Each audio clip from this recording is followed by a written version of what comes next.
Jazakallah khair. Alhamdulillah, sebelum saya datang ke Banjarnegara, nama Batur ini merupakan nama salah satu daerah yang wangi di antara para ustadz. Banyak ustadz yang menyampaikan kepada saya, antum harus datang ke Batur ustadz. Saya kira cuma satu ustadz yang lain juga bukan hanya menyebutkan nama Batur, tapi juga menggoda saya dalam tanda kutip dengan mengirimkan pandangan atau mengirimkan tentang panorama yang ada di Batur. Dengan semua tawasul tadi yang disebutkan oleh Ustadz Purwanto, ada Ustadz Abu Umar, ada Ustadz Rifki, ada Ustadz Salim yang menyampaikan terus berulang-ulang. Akhirnya saya mengazamkan diri, ya udah bismillah, saya harus datang ke Batur. Dan ini merupakan malam kedua saya di Batur, dan saya berjumpa dengan semuanya. Walaupun kemarin dalam perjalanan sempat mengalami sebuah sedikit trauma dalam perjalanan menuju ke Batur, karena dari daerah yang terang sampai daerah yang gelap saya lewati, ya. Sampai saya kanan kirinya jurang, sampai saya berpikir apakah setega ini panitia membiarkan saya. Dan ternyata alhamdulillah sampai ke sini setengah 11 malam. Dari setengah 11 pagi kami berangkat. Jadi totalnya 12 jam perjalanan ini. Tapi semua itu hilang ketika bertemu dan berjumpa dengan hal yang luar biasa yang ada di Batur, Banjarnegara. Biasanya saya baca Banjarnegara itu kalau ada cendol dawet, ya. Dan saya belum minum cendol dawetnya sampai hari ini. Mungkin panitianya menyimpan nanti di hari terakhir. Saya tadi nunggu cendol dawet siang juga nggak hadir juga. Saya bukan menyampaikan apa-apa, cuma nyindir ke panitia. Moga-moga cendol dawetnya datang besok. Tapi senang sekali pada kesempatan malam kali ini akhirnya berjumpa. Dan semoga sebagaimana Masjid At-Taqwa, Masjid di Batur, Banjarnegara, yang sering saya dengarkan namanya, ternyata memang seindah sebagaimana kabar dan maklumat yang saya dengarkan dari para ustadz. Semoga antum semuanya diberikan oleh Allah kebaikan dan keberkahan. Kepada seluruh panitia yang juga sudah luar biasa menyediakan dan menyiapkan apa yang kita lakukan hari ini. Saking begitu khusyuknya mempersiapkan ini sampai lupa membelikan saya cendol dawet. Semoga Allah mengampuni panitia, insya Allah. Mari kita buka kajian kita. Cendol dawetnya dihilangkan dulu. Assalamualaikum warahmatullahi wabarakatuh. Innal hamdalillah wassalatu wassalamu ala rasulillah wa ala alihi wa sahbihi wa man tabi'ahum bi ihsan ila yaumil qiyamah. Kepada para asatidah yang hadir pada kesempatan hari ini, yang telah memberikan contoh luar biasa dengan rasa tawadhu, yang ilmunya mereka melebihi ilmu saya, tapi mereka masih mau datang dari tempat yang jauh untuk berkumpul dengan kita, yang tidak mampu saya sebutkan satu persatu. Kepada seluruh kaum muslimin, kepada seluruh kaum muslimat, para penikmat dan para tamu di teras kehidupan ilmu, yang semoga kita senantiasa diberikan oleh Allah afiah, Allah memberikan kepada kita istiqamah di dalam kehidupan kita. Dan semoga kita mampu mengambil hikmah kenapa kita masih diberikan kesempatan untuk hidup sampai hari ini. Setelah kita melewati masa pandemi, tidak sedikit orang yang kita kenal, tidak sedikit keluarga dekat yang kita ketahui meninggal dunia. Mereka mendapatkan COVID dari sebuah irisan takdir pada musibah yang mengenai pada kehidupan manusia. Kita melihat ada teman kita umurnya lebih muda daripada kita, mungkin kekuatannya juga lebih besar daripada kita, mungkin pola hidupnya lebih sehat daripada kita, tetapi justru mereka wafat. Padahal mereka punya alasan untuk lebih sehat daripada kita, yang mungkin lebih tua, yang mungkin pola hidupnya tidak lebih sehat daripada mereka.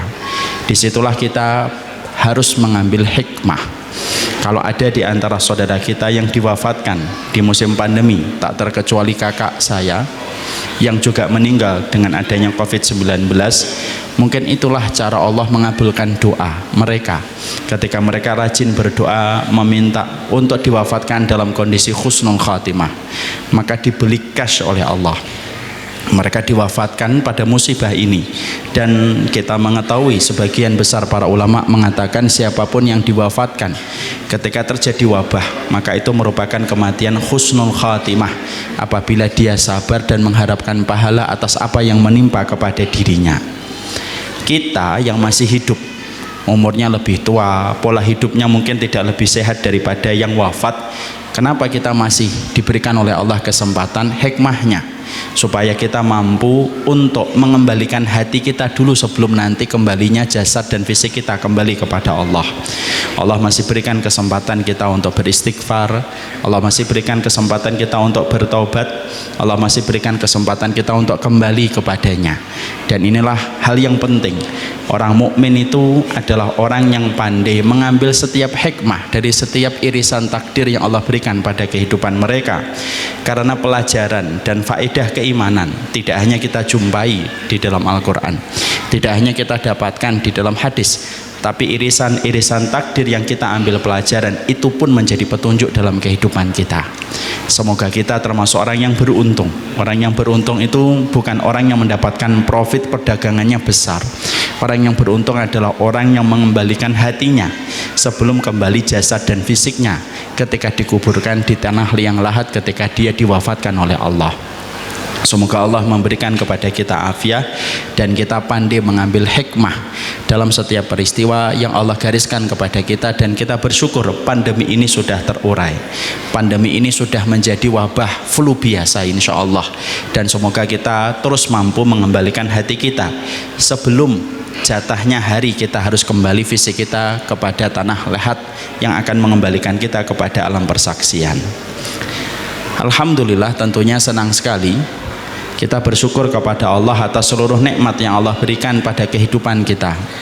Dan sesungguhnya syukur itu jangan hanya dianggap hanya menjadi seremonial di dalam kehidupan iman kita semata, tetapi syukur itu merupakan bagian terpenting pada kehidupan kita. Separuhnya agama kita dari kesabaran, separuhnya agama kita terletak pada kesyukuran kita.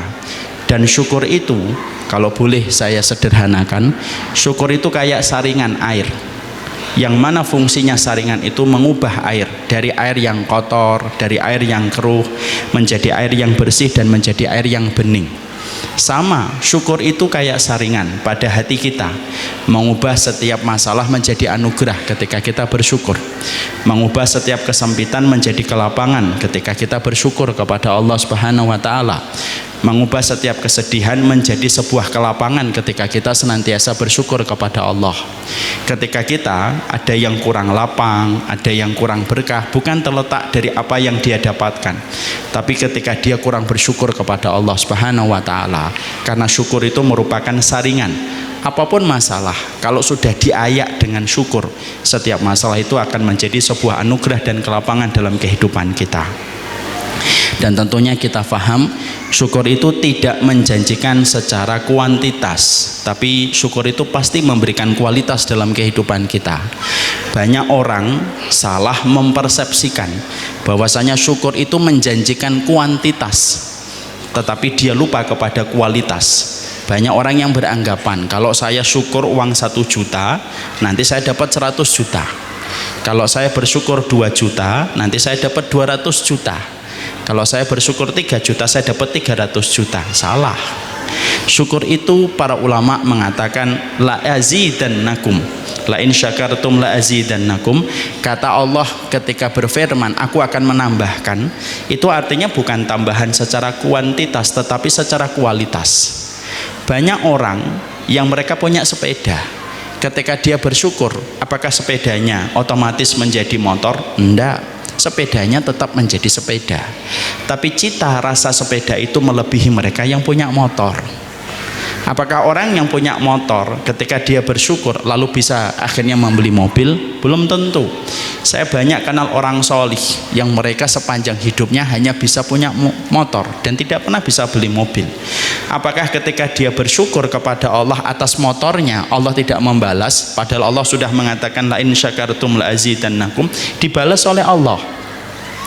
Tetapi balasannya itu secara kualitas. Bagaimana setiap motor yang dia miliki, kebahagiaan yang dia dapatkan melebihi mereka yang punya mobil. Apakah yang punya mobil kalau bersyukur dia bisa membeli jet pribadi? Belum tentu. Bisa jadi sepanjang hidupnya dia hanya bisa membeli mobil dan tidak pernah bisa membeli mobil dan tidak pernah bisa membeli jet pribadi. Tapi bahagia yang dia dapatkan ketika memiliki mobil melebihi mereka yang punya jet pribadi. Inilah yang disebut dengan kualitas. Inilah makna yang rajih dari apa yang dikatakan oleh Allah, la in syakartum la azidannakum. Kalau kamu bersyukur itu pasti aku tambah. Dan definisi dan narasi yang harus kita miliki, kalau kita bersyukur maka sesungguhnya kualitas kehidupan kita akan ditambahkan oleh Allah. Berapa banyak orang yang punya sepeda bahagianya melebihi mereka yang punya motor. Berapa banyak yang punya motor bahagianya mereka melebihi yang punya mobil. Dan berapa banyak orang yang punya mobil melebihi bahagianya daripada mereka yang punya jet pribadi. Karena kualitas itu tidak diukur dengan angka deret, tetapi kualitas itu diukur dari apa yang Allah berikan pada kualitas kehidupan orang itu ketika bersyukur. Inilah yang menjadikan orang beriman. Orang beriman itu tidak pernah kehabisan alasan untuk bersyukur kepada Allah. Bukan bahagia yang menjadikan kita bersyukur, tapi bersyukurlah pasti kita akan dibahagiakan oleh Allah Subhanahu wa taala dalam setiap kehidupan kita, dan semoga kita menjadi hamba yang bersyukur dalam setiap urusan kehidupan kita. Amin insyaallah. Kita pada kesempatan malam kali ini akan menyampaikan sebuah tema yang sebenarnya tema ini menasehati kepada diri ana secara pribadi. Tema ini adalah tema yang kita ambil dalam bentuk kalimat istifham, kalimat pertanyaan. Apa sih yang kita cari selama ini dalam kehidupan? Mungkin banyak di antara kita yang mencoba untuk menerka isi tema pada materi ini tentang apa. Mungkin ada yang menerka, oh ini tentang jodoh. Kalau ada yang menjawab jodoh, maaf, jawaban Anda salah. Kalau ada yang memikirkan bahwasanya apa yang kita cari selama ini adalah tentang bahagia, kalau itu yang terfikir, maka itu bukan pula yang menjadi materi kita. Tetapi materi kita berbicara tentang sesuatu yang sederhana, tetapi terkadang luput dari perhatian kita sebagai seorang hambanya Allah. Itulah materi yang akan kita jawab, sekaligus menjawab pertanyaan yang kita taruh pada materi kita pada kesempatan hari ini. Apa sih yang kita cari dalam kehidupan? Mari kita bareng-bareng kita kaji materi ini dengan sebuah niatan memberikan faedah dan keberkahan dalam kehidupan kita. Manusia itu di antara aktivitas pokoknya dan primernya manusia itu adalah bekerja untuk mendapatkan sandang, papan, dan pangan. Itulah merupakan aktivitas primer dalam kehidupan manusia. Tidak nabi, bukan rasul, ataupun nabi dan rasul, semuanya memiliki sebuah aktivitas bagaimana mereka harus bekerja, karena bekerja itu merupakan bagian dari kulturnya ibadah dalam kehidupan iman. Dan sesungguhnya kehidupan kita, kapanpun kita hidup, dimanapun kita hidup, diwajibkan bagi kita untuk bekerja, karena bekerja dan ibadah itu merupakan sesuatu yang saling berkaitan dan tidak dipisahkan. Rasulullah pun beliau berdagang. Para sahabat ridwanullah alaihim, mereka pun memiliki pekerjaan-pekerjaan dalam kehidupan mereka, karena pekerjaan itu merupakan kulturnya kehidupan orang solih, di mana orang solih bukan hanya duduk di masjid, tetapi orang solih bagaimana juga mereka bekerja pada kehidupan mereka. Makanya Allah menyampaikan kepada kita di dalam salah satu ayatnya pada surat Al-Jumu'ah, ketika Allah mengatakan fa'idha qudiyatis sholatu fangtashiru fil ardi wabtagu min fadlillah. Kalau kamu sudah selesai sholat Jumat, jangan lama-lama zikirnya sampai sore, asar ataupun maghrib. Enggak, Allah menyampaikan fa'idha qudiyatis sholah, kalau kamu sudah selesai sholat, bertebaranlah kamu di atas muka bumi untuk mencari karunia-karunia Allah di atas muka bumi. Dan para ahli tafsir memberikan makna yang paling terpilih bahwasanya Allah itu mencintai manusia di dalam kehidupan mereka beribadah kepada Allah, tapi juga mencari karunia-karunia yang Allah sebarkan di atas muka bumi untuk menegakkan tulang kita di dalam kita menjalani kehidupan dan menegakkan tulang kita di dalam kita beribadah. Itulah pekerjaan. Ini merupakan aktivitas pokok dan primer kehidupan kita selain kita beribadah kepada Allah. Makanya ketika kita bekerja, maka ini merupakan bagian dari sebuah perintahnya Allah. Ketika kita bekerja, apabila niatan kita tinggi bahwasanya kita bekerja supaya kita dan keluarga kita tidak menjadi beban, dan kita bisa membantu orang dengan apa yang kita hasilkan dari pekerjaan kita, semakin lebih mulia di sisi Allah. Dan itu merupakan bagian dari hal yang luar biasa ketika Islam menempatkan pekerjaan pada kehidupan orang yang beriman. Makanya Islam tidak menerima mereka yang pengangguran. Islam itu tidak menerima mereka yang berpangku tangan. Islam juga tidak menerima orang yang duduk di masjid lalu menjadi beban bagi orang lain. Sebagaimana Umar pernah menjumpai seseorang berada di dalam masjid 1-2 hari dan tidak keluar dari masjid, tetapi dia selalu meminta supaya diberikan dinar dan diberikan dirham. Umar melihat pemuda ini tidak keluar dari masjid, didatangi sama Umar, ditendang sama Umar. Antum tahu kan kalau ditendang sama Umar sekuat apa tendangan beliau? Ditendang sama seorang Umar bin Khattab. Lalu Umar mengatakan, innas samaa'a la tumtiru dhahaban wala fiddah. Sesungguhnya langit itu tidak menurunkan emas dan tidak menurunkan perak. Pergilah kamu untuk mencari karunia Allah. Itu menunjukkan kepada kita kulturnya kehidupan orang yang beriman itu adalah bekerja. Makanya ada sebuah dialog orang solih yang luar biasa, dan ini merupakan salah satu dialog yang banyak membuat saya mendapatkan inspirasi kebaikan. Ada seorang ulama salaf yang bernama Sabit, ada seorang ulama yang beliau bernama Sabit Al-Bunani rahimahullahu ta'ala. Beliau punya majlis, beliau punya murid. Maka kemudian ada salah satu muridnya yang terlambat, yata'akhir min majlisihi, dia terlambat dari majlisnya. Maka Sabit Al-Bunani rahimahullahu ta'ala, beliau sendiri muridnya dari Hasan Al-Basri, mencari ini mana murid saya yang satu ini, kok dia tidak datang. Sikapnya ketika mencari muridnya sebagaimana sikap Sulaiman ketika mencari hudhud. Ternyata dia tidak mendapati, yatafaqat anhu, dia tidak mendapati muridnya itu ada. Lalu beliau kemudian tunggu, ini kemana murid saya pergi. Ternyata muridnya datang tergopoh-gopoh, terlambat. Lalu kemudian ditanya sama Sabit Al-Bunani, lima ta'akharta, kenapa kamu telat? Lalu kemudian muridnya mengatakan, fi hikmatin ra'aituha fi masirati hadal majlis. Saya mendapatkan hikmah fi masirati, dalam perjalanan saya datang ke majelis ini, yang membuat saya terlambat wahai guru kami. Dengan begitu takzimnya dia menyampaikan hormatnya dan permintaan maafnya kepada gurunya. Sabit Al-Bunani, saya telat karena saya menjumpai ada hikmah yang saya lihat.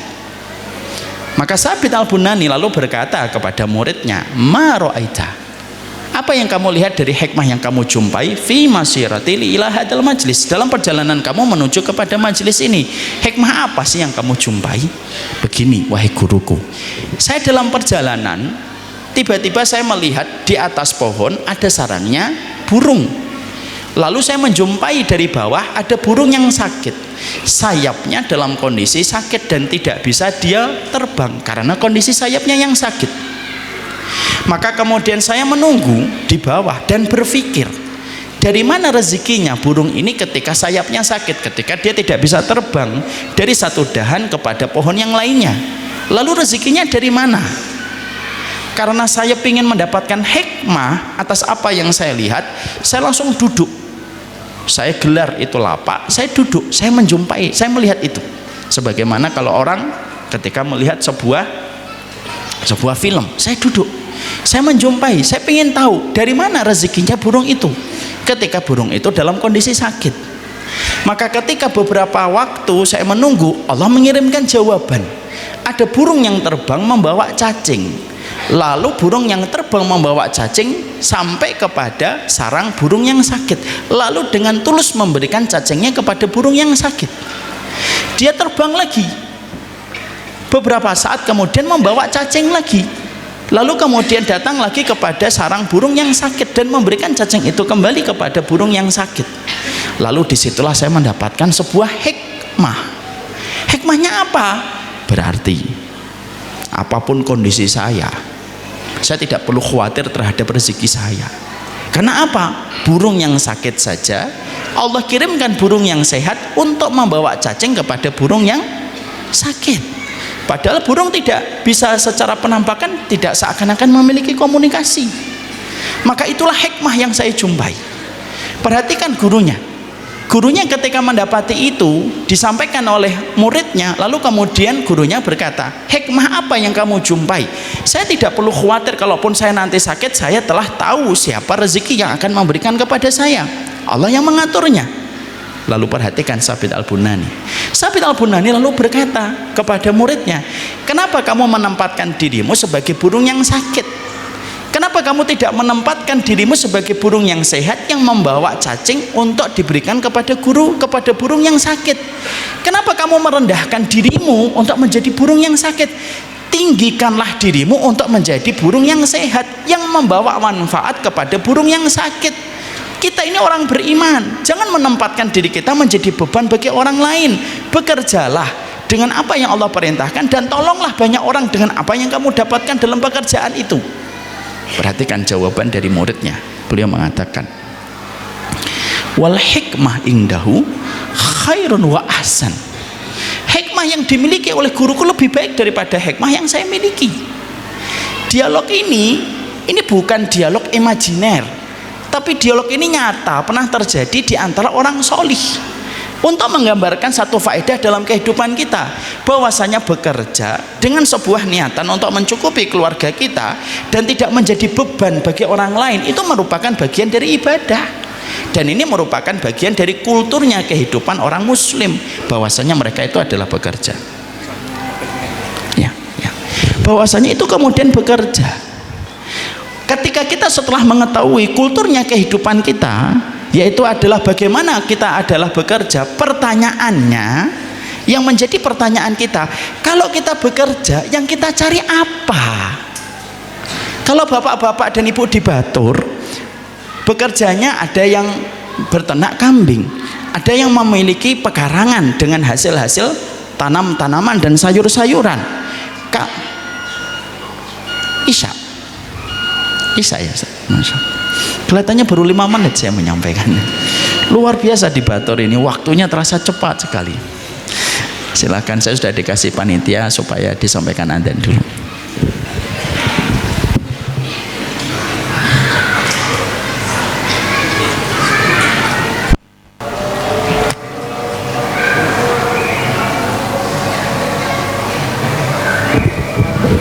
Bismillah, kita lanjutin. Setelah kita mengetahui bahwasanya pekerjaan dan mencari rezeki merupakan bagian dari kultur keimanan, pertanyaan besar kita adalah, yang kita cari ini apa di dalam pekerjaan kita? Apakah yang kita cari itu dunia ataukah yang kita cari itu rezeki? Karena ternyata pada dua perkara ini terdapat perbedaan yang cukup mencolok. Tapi ternyata walaupun terdapat perbedaan yang cukup mencolok, banyak di antara kita yang kebingungan. Sebenarnya kalau saya bekerja dari pagi pulang sore atau pulang malam, yang saya cari ini dunia atau yang saya cari ini adalah rezeki? Karena jawaban dari pertanyaan ini akan membentuk roadmap dan membentuk pola kehidupan kita. Siapa yang mencari dunia, itu akan berbeda kualitas hidupnya dengan mereka ketika bekerja itu mencari rezeki.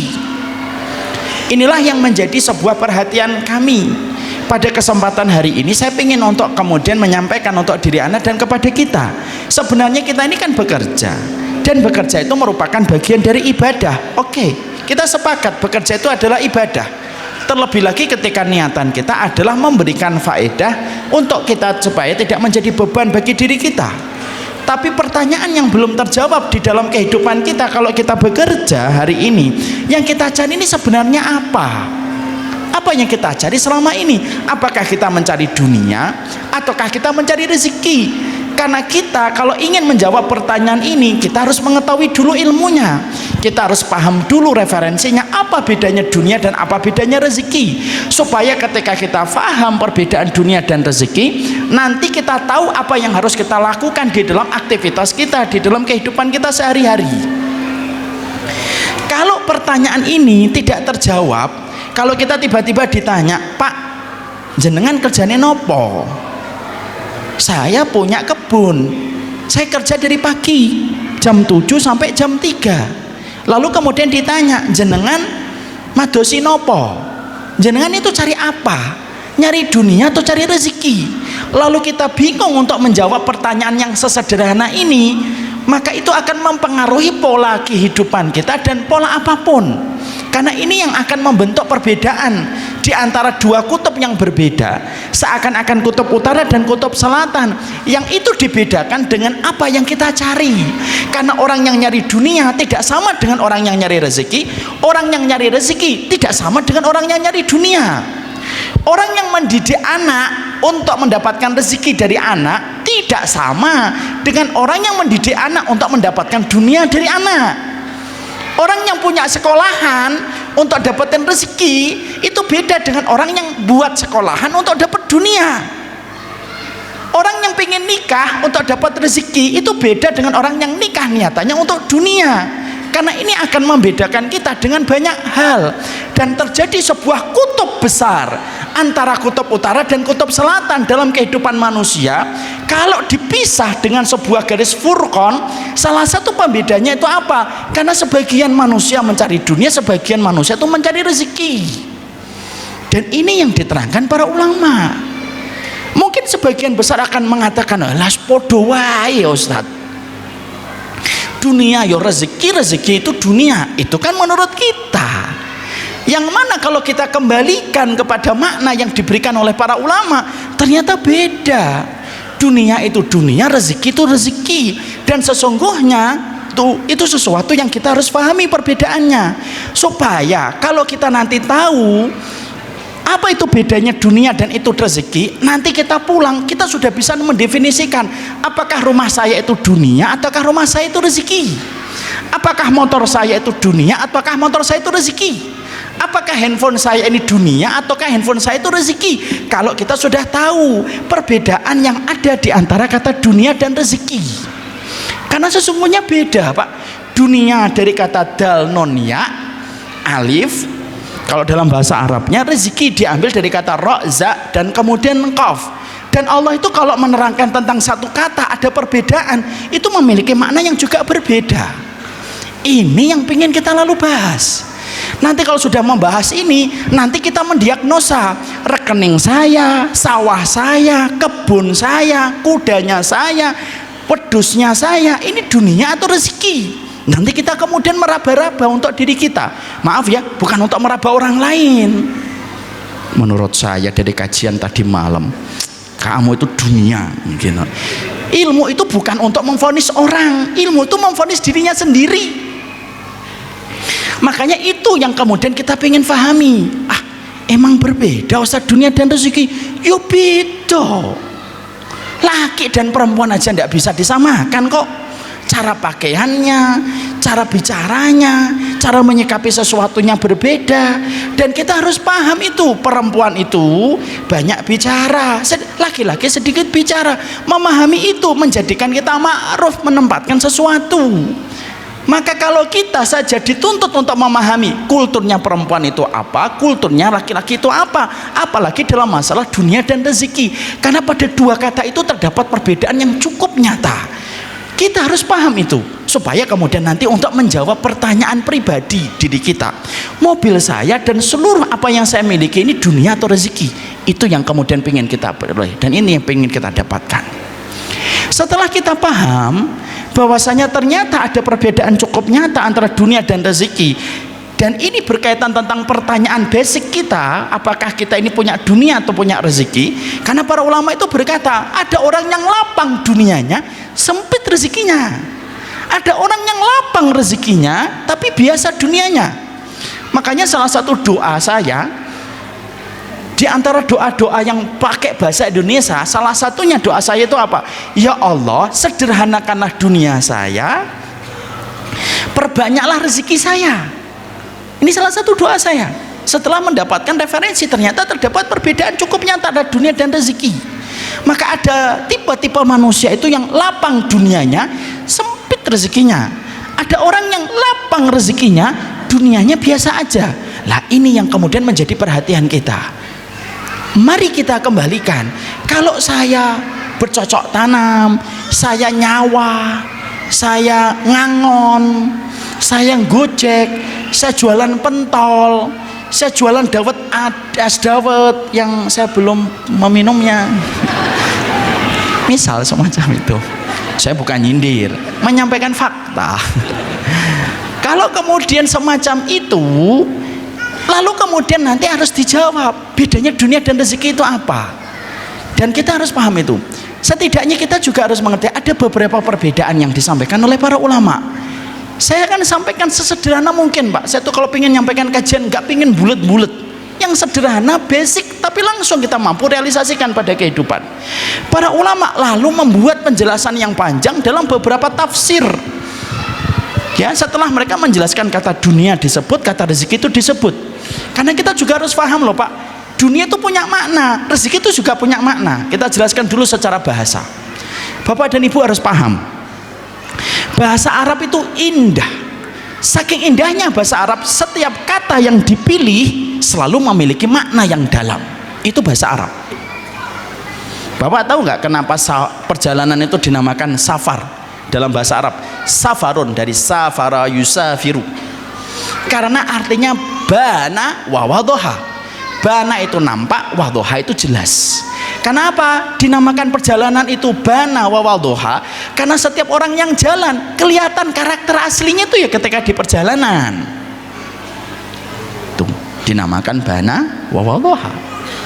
Cinta dalam bahasa Arab disebutnya hubbun. Dari kata habbun, akar katanya sama. Apa artinya? Sesuatu yang sifatnya bening, Pak. Kenapa cinta itu bening? Karena kalau sudah jatuh cinta, orang ngomong apa aja, kita selalu bening kepada orang yang kita cintai. Itu yang kamu senang itu hitam, nggak apa-apa, yang penting manis. Bening dia melihatnya. Artinya setiap makna itu dimiliki dalam setiap akar kata dalam bahasa Arab. Sama, saya ingin menarik kata dunia itu juga sama. Sebelum kita menjelaskan tentang makna perbedaan antara dunia dan rezeki, kita bedah dulu secara lughawi. Kita bedah secara tafsir lughawinya. Bagaimana sih arti dari kata dunia itu?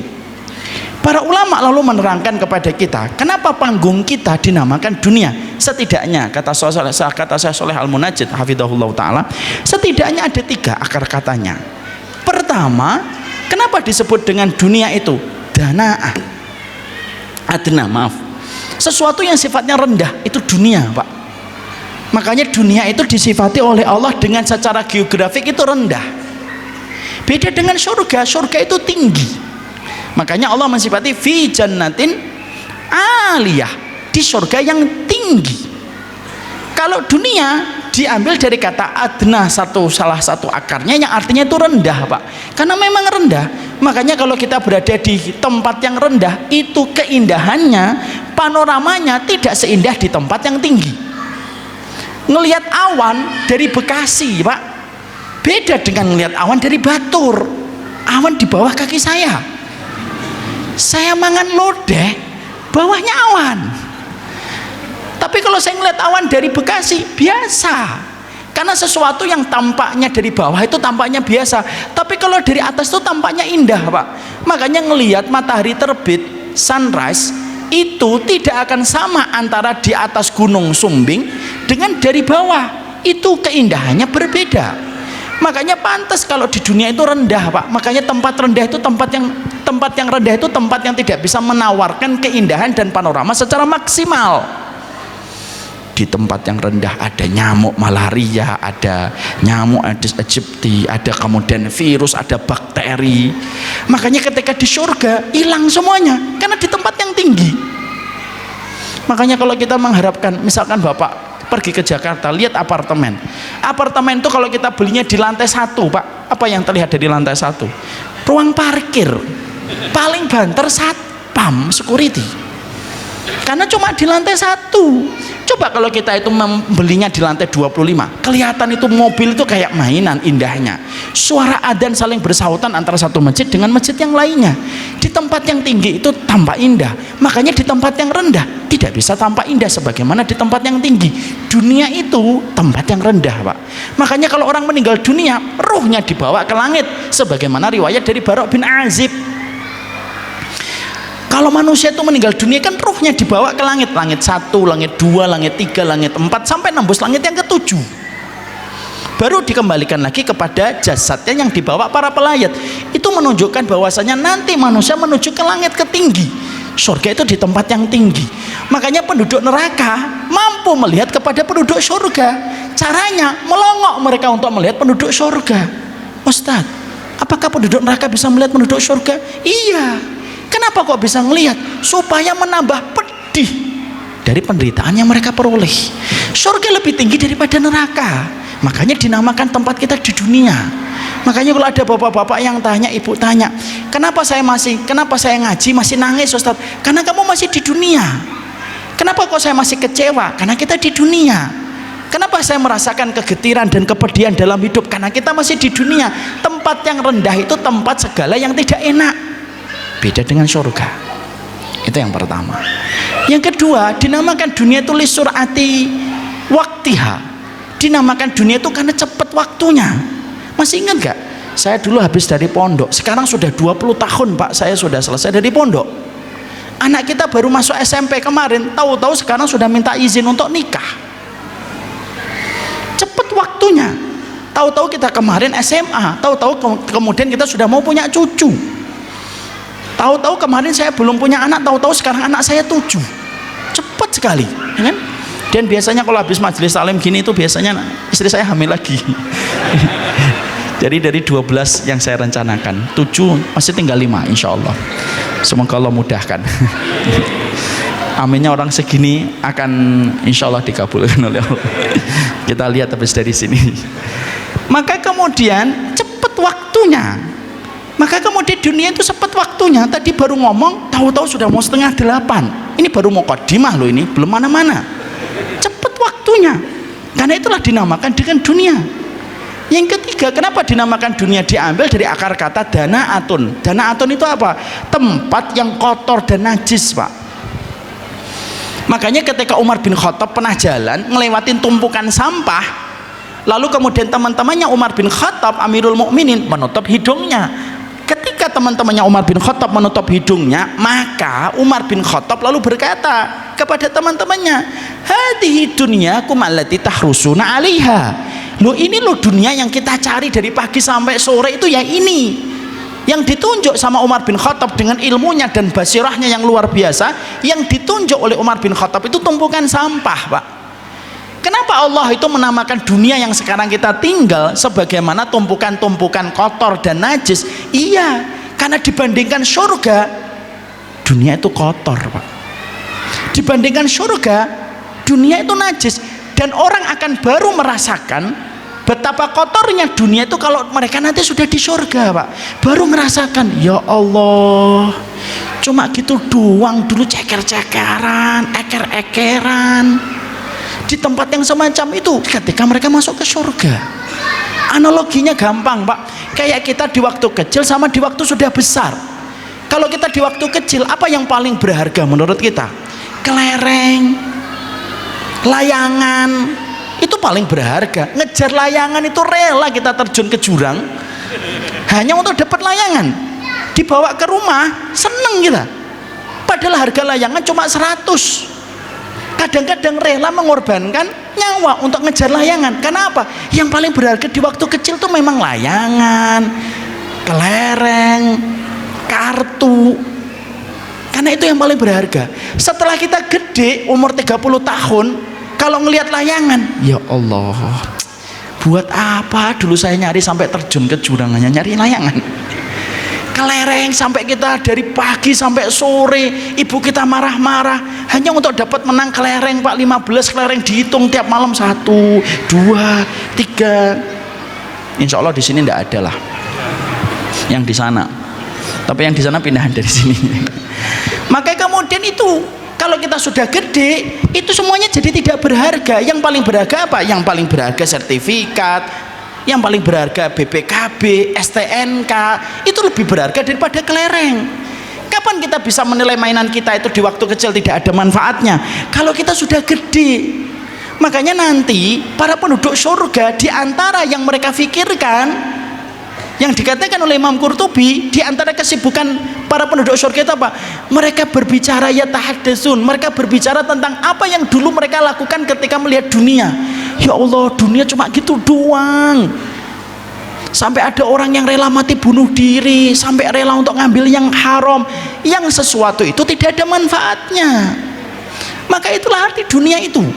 Makanya Masya Allah Pak, itulah yang disebut dengan dunia. Makanya kalau kemudian kita paham tentang itu, akhirnya nanti kita sudah mulai mengarah itu. Oh ternyata dunia dan rezeki itu sesuatu yang berbeda. Makanya lalu kita kembalikan, lalu apa bedanya dunia dan rezeki Ustaz? Setelah kita mengetahui perbedaan antara dunia dan rezeki, setidaknya ada 8. Yang pertama, dunia itu condong kepada makna yang negatif Pak, beda dengan rezeki. Makanya kalau kita buka Quran, Allah sering menyebut kata rezeki dalam bentuk kata yang positif Pak. Kalau kita membaca tentang dunia, sering disebut oleh Allah dalam makna yang negatif. Wa gharratkumul hayatud dunya, yang menjadikan kalian terhalang dari akhirat itu ya dunia. Ketika Allah menyampaikan tentang orang-orang neraka, wa yauma yu'radul ladzina kafaru 'alan nari adhabtum thayyibatikum fi hayatikumud dunya. Ketika orang kafir dibolak-balikan mereka di dalam neraka, mereka ditanya oleh Allah, mana kenikmatan dunia kalian? Rasulullah juga menyebutkan kata dunia maknanya negatif, ad-dunya mal'unun wa mal'unun ma fiha, dunia itu terlaknat.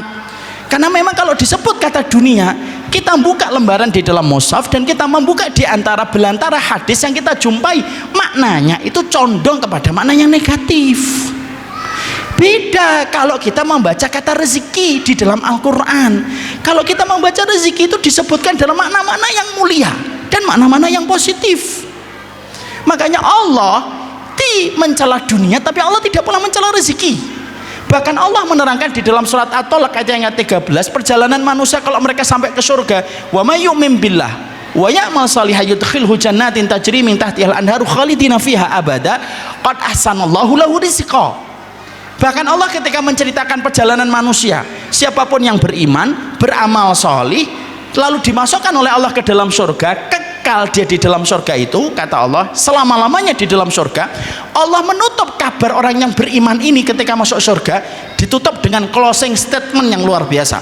Qad ahsanallahu lahu rizqa. Itulah rezeki terbaik yang kami berikan untuknya. Makanya Nabi tidak pernah minta dunia Pak, tapi Nabi setiap subuh mintanya apa? Rezeki. Allahumma inni as'aluka ilman nafi'an wa rizqan thayyiban wa amalan mutaqabbalah. Yang diminta Nabi setiap habis subuh, yang tidak pernah tertinggal oleh Nabi setiap habis subuh, itu minta rezeki Pak. Itu minta rezeki. Allah juga menyampaikan wa fis sama'i rizqukum wa ma tu'adun, di dalam langit itu ada rezeki kalian. Semuanya makna positif, semua makna kata rezeki ketika disebutkan oleh Allah di dalam Al-Quran itu maknanya positif. Makanya dari perbedaan nomor 1 saja kita sudah mulai bisa untuk mengarahkan jawaban kita. Kalau kita bertanya sama diri kita, saya ini nyari apa? Ngangon wedhus, gojek, jualan pentol, ataupun kemudian berdagang, apapun, yang saya cari apa sih? Kalau kita menyebut kata dunia, berarti kita sepaham dan sepadan dengan kata, dengan paham materialisme. Tapi kalau kita sudah menjawab, saya nggak mencari dunia, tapi saya mencari rezeki, berarti kita memilih kata dan memakai kata yang dipilih oleh Allah dan Rasul. Makanya sedih kan Pak, hari ini salah satu di antara fenomena pekerjaan dan profesi, orang itu banyak membahas fresh graduate, orang yang baru lulus itu banyak yang memasang standarnya itu dengan gaji dan angka. Saya mau bekerja kalau gaji saya 10 juta, yang disebutkan angka deret. Kalau sudah semacam ini yang kemudian kita sering dapatkan, lalu kita lupa untuk memilih kata yang dipilih oleh Allah. Pemilihan kata bisa berdampak banyak di dalam kehidupan kita. Kalau kita memilih kata yang dipilih oleh Allah dan Rasulnya, maka itu pasti akan melahirkan kemaslahatan. Tapi kalau kemudian kita memilih kata yang tidak dipilih oleh Allah dan Rasulnya, siapa yang bisa menang melawan pencipta alam semesta Pak? Kalau pencipta alam semesta aja tidak memilih kata-kata itu. Jadi di situ mulai kita pikirin. Makanya nanti kalau kita ngomong sama anak, nak, buat kerja itu nyari rezeki, nak, ojo dunya. Itu harus mulai kita perbaiki. Kenapa? Orang beriman itu frekuensinya dengan frekuensi yang dipilih oleh Allah dan Rasul. Makanya kalau dari yang pertama kita sudah mengetahui apa? oh dunia itu cenderung negatif, condongnya negatif. Beda dengan kata rezeki. Rezeki itu condongnya kepada makna yang positif. Ya, makanya sampai Nabi Sulaiman aja minta rezeki, tapi yang diminta oleh Nabi Sulaiman itu lebih tinggi daripada rezeki. Warzuqni fahma, kasih saya rezeki ya Allah. Rezekinya itu apa? Kefahaman. Karena hausnya Nabi Musa terhadap ilmu, Pak, itu yang menjadikan Nabi Musa melipir di lautan untuk ketemu Nabi Khidir. Dan diantara doa yang dipanjatkan kepada Allah itu apa? Warzuqni fahma, kasih saya rezeki itu kefahaman. Artinya rezeki itu lebih luas daripada kata dunia. Makanya kalau kita lihat di dalam lisanul Arab, kata rezeki itu yutlak fi makna ini. Kata rezeki itu ada dua makna, makna zahir dan makna batin. Makna zahir itu ya kita lihat kayak tumpukan emas, tumpukan perak, itu dunia, itu rezeki juga secara makna zahir. Tapi makna rezeki itu bukan hanya di situ, ada makna batinnya, ada makna yang tidak zahir. Apa itu? Kebaikan, kelapangan, kemudahan, ketaatan, itu semuanya juga merupakan makna sebuah kata rezeki. Jadi disitulah kita akhirnya memahami pada poin yang pertama. Dan ini akhirnya poin yang pertama itu realisasinya apa, Ustadz? Jangan sering sebut-sebut dunia. Yang sering-sering kita sebut itu rezeki. Pilihlah kata yang baik. Fala taqulu ilal khair fa innal malaikata yu'minuna ala ma taqulun. Kalau ngomonglah yang baik. Omongan baik itu ma wafaqallah wa rasuluh. Omongan yang baik itu yang sesuai Allah dan Rasulnya. Kenapa Rasul mengatakan fala taqulu ilal khair? Jangan ngomong kecuali ngomong yang baik. Fa innal malaikata yu'minuna ala ma taqulun. Karena malaikat itu mengaminkan terus apa yang kalian ucapkan dari setiap kalimat-kalimat yang kalian pilih. Gitu, Pak. Jadi kita nyari dunia atau nyari rezeki? Rezeki. Dan itu makna yang pertama dari perbedaan kata dunia dan rezeki. Dunia itu negatif, rezeki itu positif. Yang kedua, Pak, makna dunia, perbedaan antara dunia dan rezeki itu para ulama menjabarkan dalam beberapa tafsir. Maka sesungguhnya dunia itu expirednya cepet, Pak. Beda dengan rezeki. Rezeki itu kalau kata orang Inggris long lasting, Pak, dia panjang itu. Itu kemudian rezeki. Kalau dunia itu terbatas.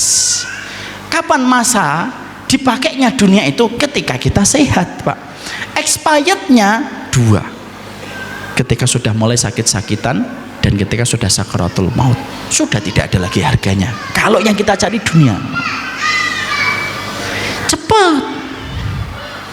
Makanya kalau orang nyari dunia itu hati-hati, pintu keluarnya lebih banyak daripada pintu masuknya. Itu kalau nyari dunia. Dan para ulama mengatakan bahwasanya dunia itu isti'maluhu mu'aqqad. Pemakaian dunia itu terbatas, Pak. Kalau sudah sakit-sakitan sudah, Pak. Sudah nggak ada harganya itu dunia itu. Orang kalau sudah sakit berat gitu, coba aja tawarin, mau motor gak 2 tak? Nggak mikir 2 motor 2 tak dia. Sudah sakit-sakitan, Pak, tawarin aja itu soto tauco, nggak mau dia, karena sifatnya terbatas dan cepat hilangnya. Kalau yang kemudian kita cari itu adalah kata dunia itu. Kalau kemudian sudah sakaratul maut, 3 peristiwa besar dia sudah dapatkan, melihat malaikat, setan datang untuk menggodanya, sakaratul maut dia rasakan, maka sudah tidak lagi ada harganya dunia itu. Hilang harganya itu. Dunia itu memang hijau, kata Rasulullah, hulwah, manis, tapi cepat kemudian layunya. Makanya disebut zahrah, mawar. Kenapa Allah menyamakan di dalam Al-Quran itu dunia itu kayak mawar? Karena indahnya hanya bertahan dalam beberapa hari, setelah itu layu. Maka itulah kalau kemudian kita mencari dunia, Pak. Makanya orang yang paling rugi salah satunya itu apa? Kalau didik anak untuk dunia. Saya didik dia sekolahnya favorit di sini, SMP-nya favorit di sini, SMA-nya favorit di sini, kuliahnya favoritnya di sini. Lalu supaya kerja dia dapat gaji digit antara 1 sampai 100 juta. Kalau nyatanya dia menyekolahkan anak karena dunia, pertama itu dosa besar. Man ta'allamal ilma yubtagha bihi wajhullah la yata'allamuhu illa liyusiba arada minad dunya lam yarih raihatal jannah. Siapapun yang nyari ilmu niatannya untuk dunia, yang harusnya untuk Allah, dia tidak akan mencium baunya surga. Siapapun yang dia menyekolahkan anak, mendidik anak untuk dunia, maka expirednya cepet Pak, dan dia menjadi orang yang paling merugi. Ini ada kisah nyata. Karena apa? Hikmah kita temukan dalam setiap orang. Ada kisah nyata Pak, ada bapak-bapak operasi sedang. Saya datang, sudah lama ini, 6-7 tahun yang lalu, 8 tahunan lah. Saya datang karena saya tahu beliau itu punya anak 3. Saya pas ketika datang ke kamarnya beliau, ternyata tidak ada anaknya. Saya nanya dong, normal, Pak, anak-anak di mana bapak ini, bapak ini? Pertanyaan ya cenderung basa-basi untuk membuka obrolan supaya beliau tidak terlalu tegang, karena beberapa jam kemudian beliau akan operasi. Saya nanya Pak, nggak bermaksud apapun. Lalu beliau nangis Pak, nangis. Kan saya jadi bingung, waduh saya salah apa ya. Saya lalu mencoba menenangkan beliau. Nangis Pak, udah Pak, maaf pertanyaan saya kalau salah. Enggak Ustadz. Istrinya ngambilin tisu, dia usap. Sampai akhirnya beliau agak tenang. Ketika agak tenang, perhatikan Pak, hikmah yang saya dapat dari beliau. Beliau ngomong gini, pertanyaan Ustadz tidak salah, saya yang salah Ustadz. Anak saya itu dari kecil saya didik supaya mereka orang yang pintar nyari duit. Banyak kan orang tua kalau memberikan pendidikan selalu berangkat dari sebuah persepsi supaya anak saya pintar nyari duit. Sejak kecil saya leskan ini, leskan itu, saya leskan apapun Ustaz. Dan ketika keinginan saya terwujud, anak saya sekarang kerja di tempat-tempat yang tidak sedikit gajinya. Tapi ketika saya dalam kondisi sakit, mereka tidak bisa datang karena mereka memprioritaskan pekerjaan mereka. Lalu mereka baru bisa datang nanti setelah itu selesai Ustaz. Dan cuma berkata, dah Pak, tidak usah mikir macam-macam, masalah biaya kita yang tanggung. Padahal Ustaz, saya masih punya uang untuk bayar operasi ini. Yang saya butuhkan itu mereka melantunkan doa di telinga saya sebelum saya tidak sadar ketika dibius. Coba Pak, expirednya cepat dunia itu. Makanya dikatakan sama Ali bin Abi Thalib kan, dunia itu punya follower garis keras, akhirat juga punya follower garis keras. Dan itu expired cepat. Pernah nggak kita ngelihat artis Pak? Ya, bukan kita merasa lebih baik, kita ngambil hikmah. Ya, kalau artisnya baik, ya kita doakan semoga diterima amalnya insya Allah. Ada artis yang pernah saya lihat di puncak karirnya. Nilai kontraknya sekali ngisi acara bisa puluhan juta Pak. Tapi langsung ketika beliau mendapatkan sakit Pak, uang yang beliau dapatkan di puncak karirnya menjadi artis habis-habisan untuk membiayai rumah sakitnya, sampai akhirnya beliau meninggal dunia. Semoga Allah rahmati beliau, Allah terima amal beliau. Kita tidak menganggap kita lebih baik daripada beliau, tidak. Kita ngambil hikmah Pak. Ternyata secepat itu hilangnya. Makanya Allah wanti-wanti terus kepada kita. Di antara wasiatnya Allah yang Allah terus ulang-ulang di lisan Nabi itu apa? Tentang bagaimana hati-hatinya seorang mukmin terhadap dunia itu. Kenapa? Expirednya cepat. Beda dengan rezeki Pak. Rezeki itu cakupannya luas. Ada makna zahir, ada makna batin ketika disebutkan kata rezeki. Itu juga diperkuat oleh perkataan Imam Nawawi dalam syarah Sahih Muslim. Kalau rezeki itu enggak. Kalau kita mendapati anak kita taat, itu memang bukan dunia, tapi itu rezeki Pak. Mendapatkan istri kita taat kepada kita, itu rezeki. Mendapatkan kita diberikan oleh Allah, dibolak-balikan hatinya untuk datang ke kajian, walaupun dalam suasana yang repot ketika datang ke kajian, itu rezeki Pak. Dan rezeki itu terus menemani kita, bukan hanya ketika menjelang kematian, manfaatnya sampai kita mati pun masih kita merasakan rezeki itu. Makanya Allah mensifati perjalanan hamba untuk mendapatkan surga ditutup dengan closing statement pada ayat itu, qad ahsanallahu rizqa. Kalau sudah dapetin surga, itulah rezeki terbaik Pak. Contoh salah satu rezeki terbaik, anak solih. Rezeki atau dunia? Rezeki Pak. Anak soleh itu rezeki. Dan saya selalu berulang-ulang, mungkin bapak-bapak sudah sering mendengarkan, gimana salah satu hadis yang membuat saya pertama kali tergetar ketika membaca hadis itu, hadis yang diriwayatkan Imam Muslim. Ada anak dihisap sama bapaknya, bapaknya carry pak, bapaknya terlambat karena dosanya lebih banyak. Anaknya karena taat kepada Allah, anaknya lebih ringan, yuhasabu hisaban yasira, dimudahkan hisapnya dia. Ngelewatin sirat, ketemu kontoroh. Kontoroh itu sebuah tempat kumpul manusia sebelum masuk surga pak. Di depan kontoroh kemudian akan masuk surga. Sudah di depan pintu surga yang jumlahnya 8, maka Allah berkata kepada anak ini, udkhulul jannah, udkhulil jannah, masuklah kamu ke surga. Apa jawaban anak yang soleh ini pak? Jawaban anak yang soleh ini mengatakan apa? Lan nadkhulal jannata hatta ya'ti abauna wa ummahatuna. Ya Allah, kami belum bisa masuk surga dulu sampai kami melihat orang tua kami dulu. Padahal yang ngajak ngomong Allah, di depannya surga pak. Nunggu bapak dan ibunya di depan surga, bukan di depan mall ya. Di depan mall mungkin karena yang bawa ATM bapaknya, ini di depan surga.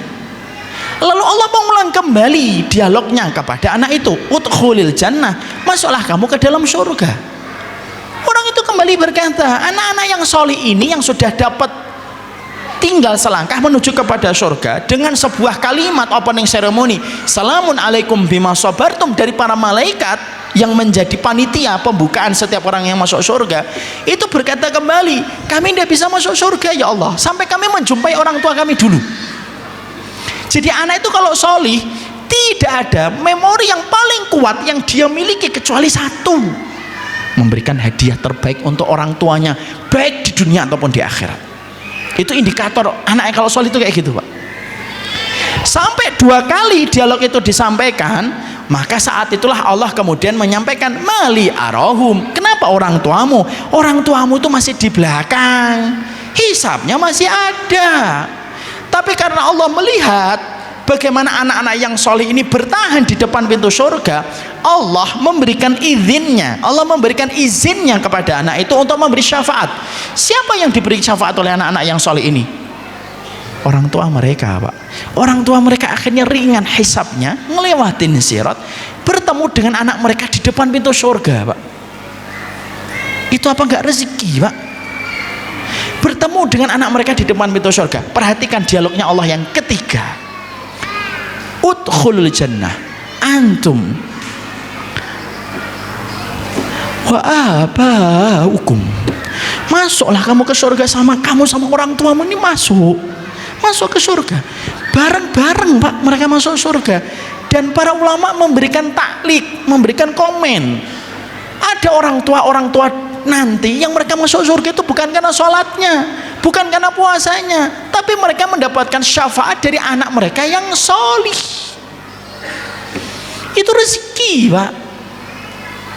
Makanya kalau kita ngangon dan apapun yang kita lakukan cuma nyari dunia,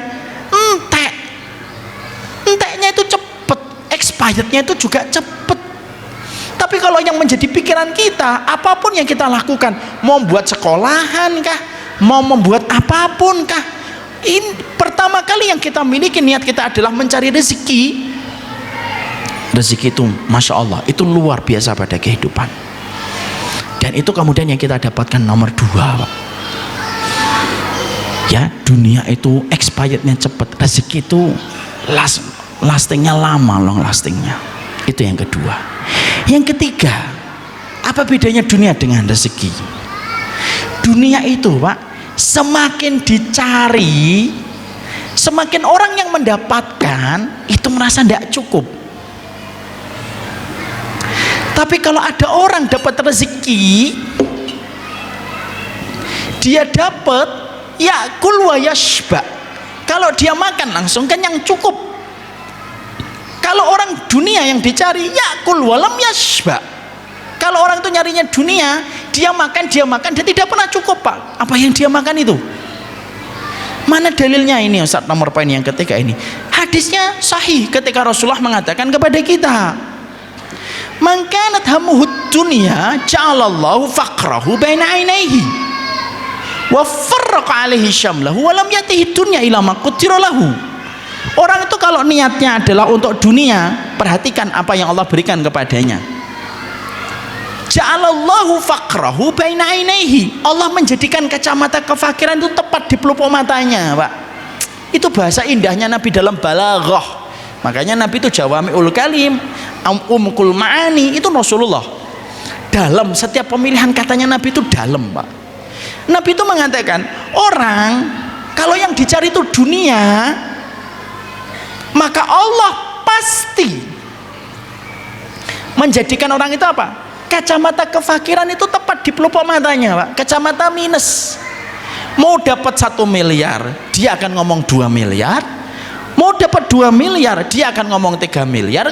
Mau dapat 3 miliar, dia ngomong 4 miliar. Dia tidak ada pernah kata cukup, Pak. Makanya maaf, saya dan semua kita di sini, kalau kita nanti pulang buka lemari kita, lalu kita kemudian mengatakan, kok kurang ya? Ya fix dan confirm, berarti itu dunia.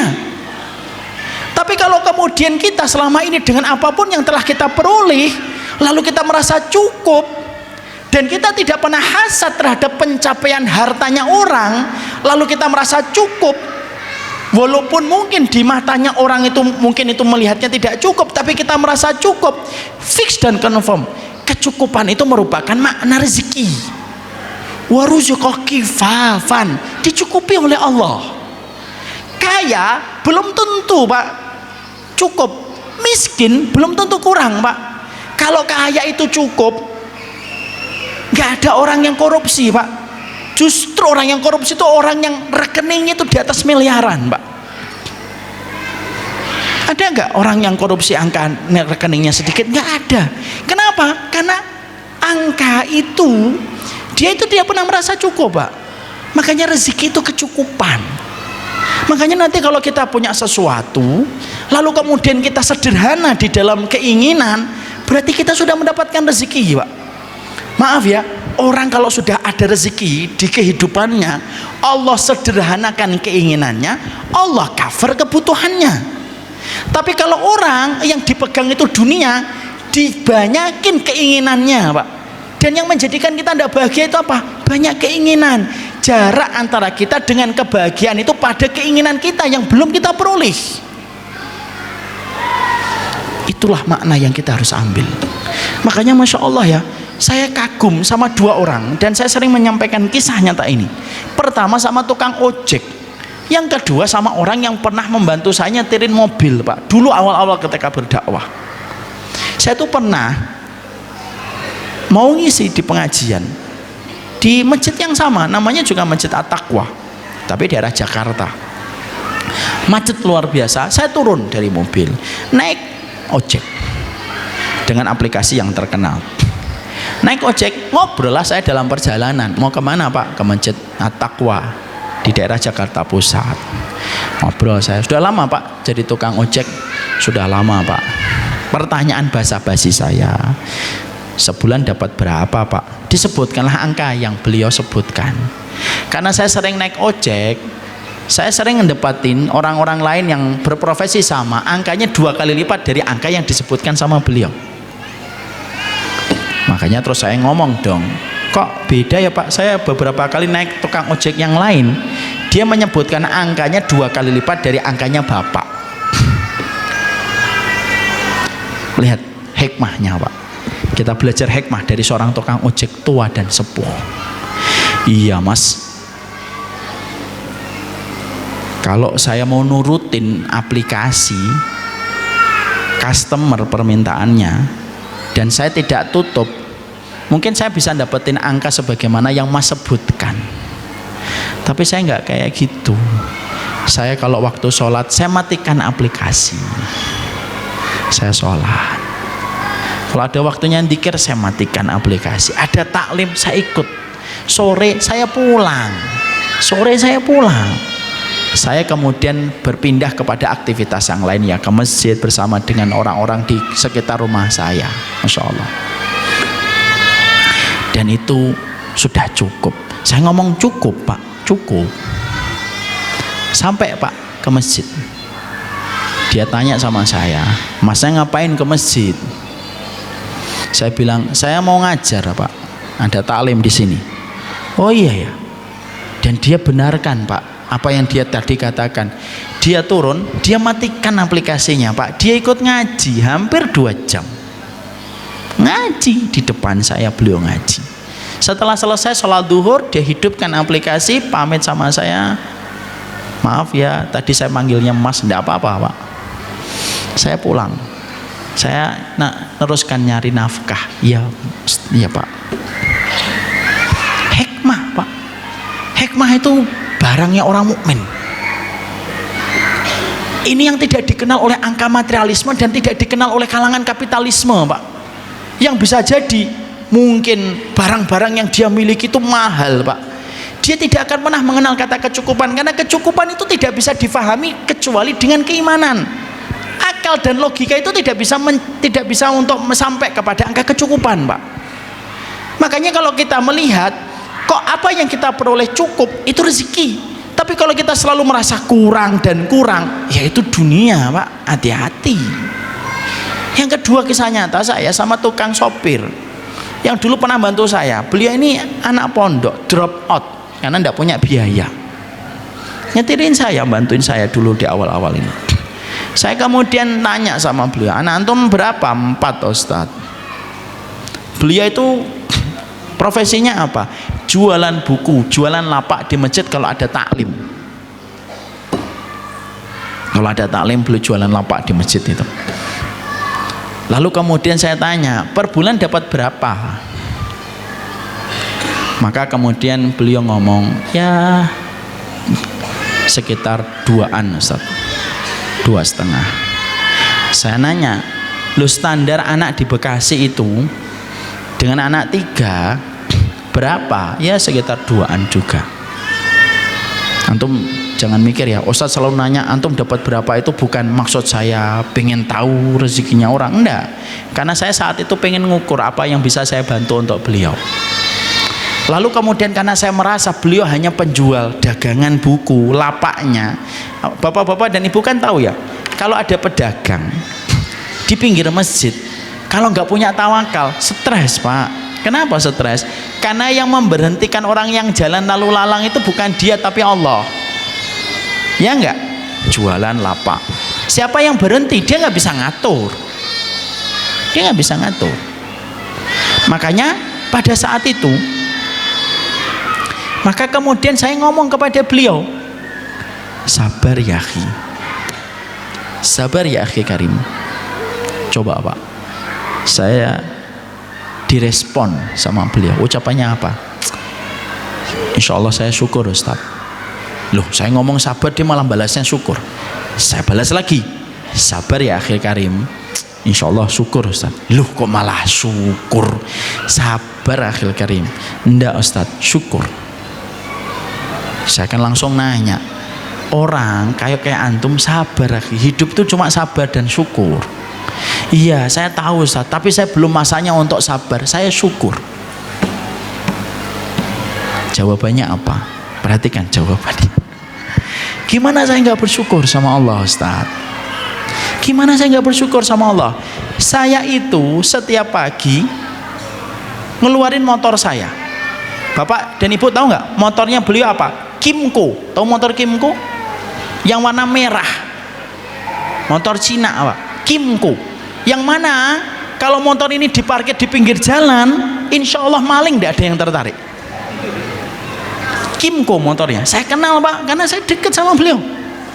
Saya ini belajar dari beliau, walaupun beliau cuma drop out. Kenapa? Saya tahu kapan saya belajar taksil, kapan saya belajar hikmah. Saya belajar taksil di kitab, tapi saya belajar hikmah dari orang solih yang ada di sekitar kita, yang seakan-akan mereka itu tampak orang biasa tapi bisa jadi mereka walinya Allah. Makanya betul kata ibu saya, teruslah berdakwah nak, karena bisa jadi orang yang di bawah mimbarmu orangnya lebih solih dan doanya mereka mencakar-cakar ke langit. Itu kata ibu saya yang saya perhatikan betul. Saya lalu ngomong, lu yang membuat antum syukur ini apa? Perhatikan jawabannya. Saya tuh kalau pagi ngeluarin motor Kimco saya, nata tumpukan buku ya dan pamflet, bermodal SMS yang saya peroleh, karena satu belum banyak WhatsApp, belum ada WhatsApp kelihatannya. Bermodal SMS kajian di mana, saya datangin Ustaz. Dan ketika selama perjalanan saya ke tempat yang ada kajiannya, yang saya lakukan apa? Menata hati saya untuk merasa qanaah berapapun rezeki yang saya peroleh.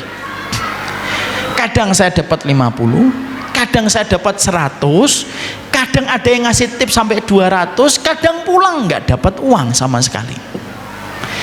Kalau saya tidak menata hati saya di pagi hari, saya jualannya stres. Makanya di perjalanan orang itu mikir macet, hujan, panas. Kalau saya nggak kepikiran itu semuanya, kenapa? Yang saya tata qanaah hati saya hari itu bagaimana? Karena saya nggak tahu hari itu dapat berapa. Saya nggak punya tabungan, Ustaz. Lihat, orang solih. Dan saya bersyukur banyak orang di waktu pagi nggak pernah menata hatinya untuk qanaah. Kenapa? Karena dia tahu di akhir bulan gajinya langsung masuk ke rekening dia. Kalaupun dia mendapati kejadian di jalan yang dia pikirkan macet, meetingnya terlambat atau tidak, hari ini deal-deal dengan klien itu berapa, karena merasa nanti juga dia tabungannya banyak. Kadang-kadang tabungan itu mengikis rasa qanaah dan tawakal kita sama Allah. Walaupun punya tabungan tidak apa-apa, tapi para ulama menyampaikan kadang-kadang tabungan itu mengikis rasa qanaah kita dan tawakal kita sama Allah. Dan beliau merasa bersyukur setiap waktunya. Kenapa? Rasa itu diberikan oleh Allah setiap pagi ketika beliau membawa dagangannya, Pak. Coba, hal kayak gini tuh kan mahal, Pak. Makanya kecukupan itu miliknya siapa? Miliknya Allah. Kecukupan itu bukan angka deret. Ada orang punya gaji 3 juta atau 2 juta, cukup anaknya 5. Ada orang anaknya 3, gajinya 20 juta tidak cukup, Pak. Karena lupa bahwasanya kecukupan itu hak prerogatifnya Allah. Mana dalilnya, Ustaz? Surat At-Tolak. Wa may yatawakkal 'alallahi fahuwa hasbuh. Fahuwa ism dhamir aidun ilallah, kembalinya sama Allah. Hasbuh itu miliknya Allah. Makanya akhirnya apa? Kecukupan itu miliknya Allah, Pak. Ada yang gaji 20 juta anak 3, utang mobil, utang rumah, kesehatan utang lagi, mau makan utang lagi, gajinya 20 juta, Pak. Anak 3. Di sisi yang lainnya, di pinggir-pinggir kota, gaji cuma 2,5 juta, anak 5, istrinya senyum, dia kalau pulang di waktu sore tenang, bisa ngeteh di waktu sore, bisa ngaji sampai isya di masjid ketika dia berada di rumah, di masjidnya ketika sudah ini, bisa 10 hari yang terakhir untuk iktikaf, Pak.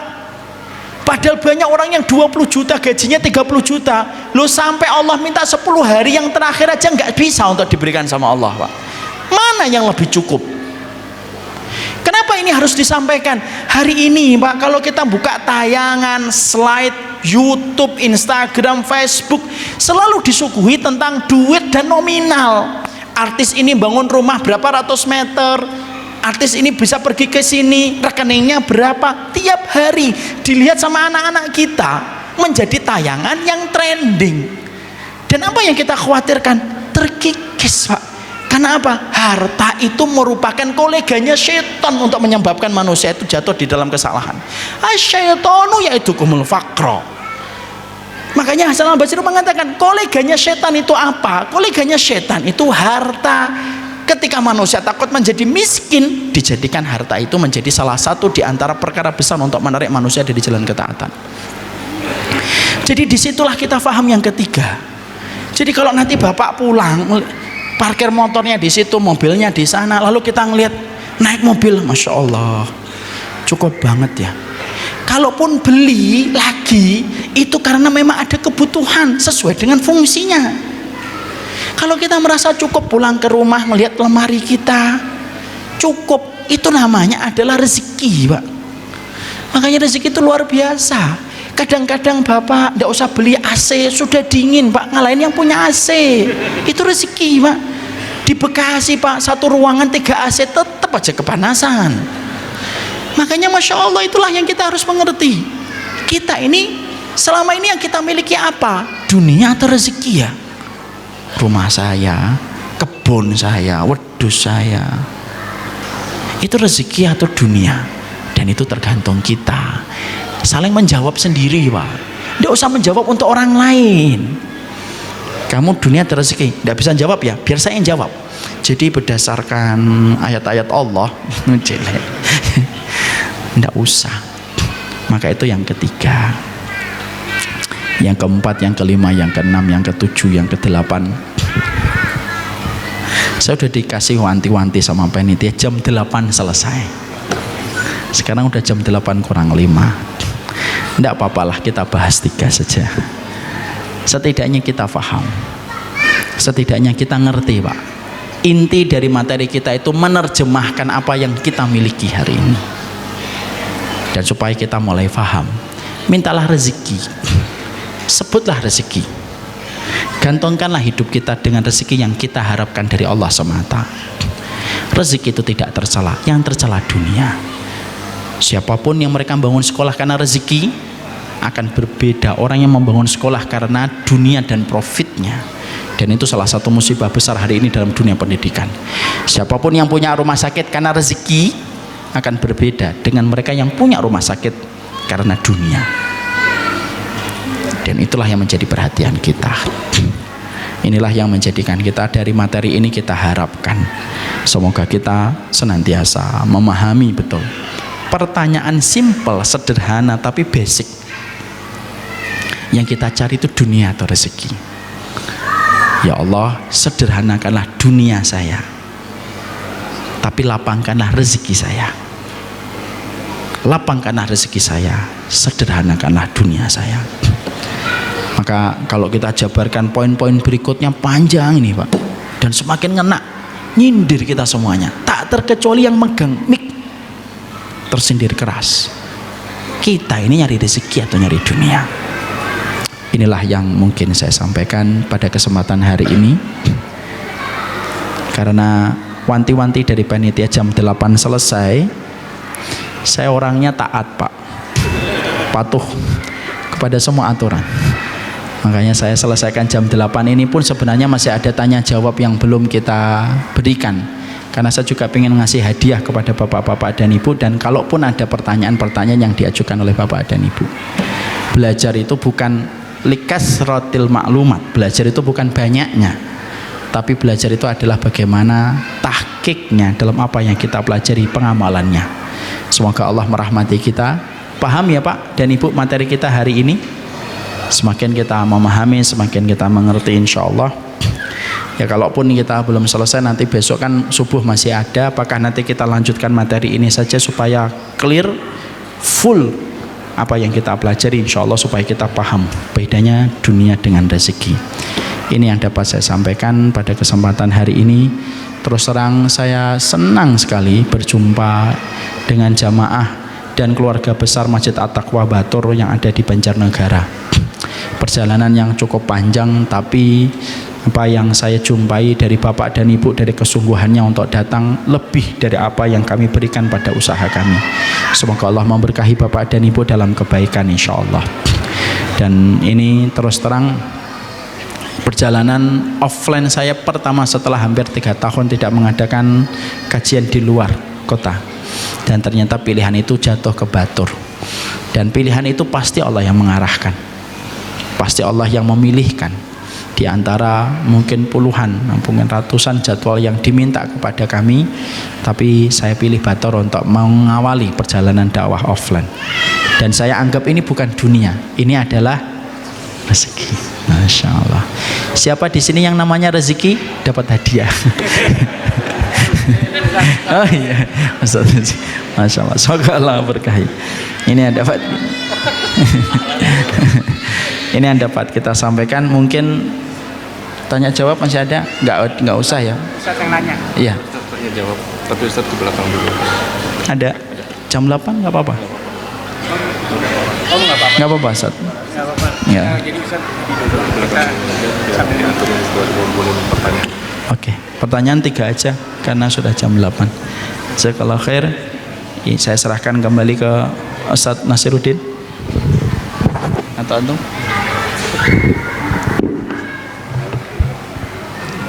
Saya nggak usah di belakang kesini. Ya, mungkin dari jamaah barangkali ada pertanyaan terkait dari materi. Insya Allah dari panitia akan membagikan kertas ataupun bisa menulis sendiri beberapa menit untuk persiapan sholat isya juga. Silakan. Udah 3 udah nggak apa-apa, udah. Oh ya udah, jadi nggak apa-apa disebarin dulu, Sebarin aja. Kan bisa subuh.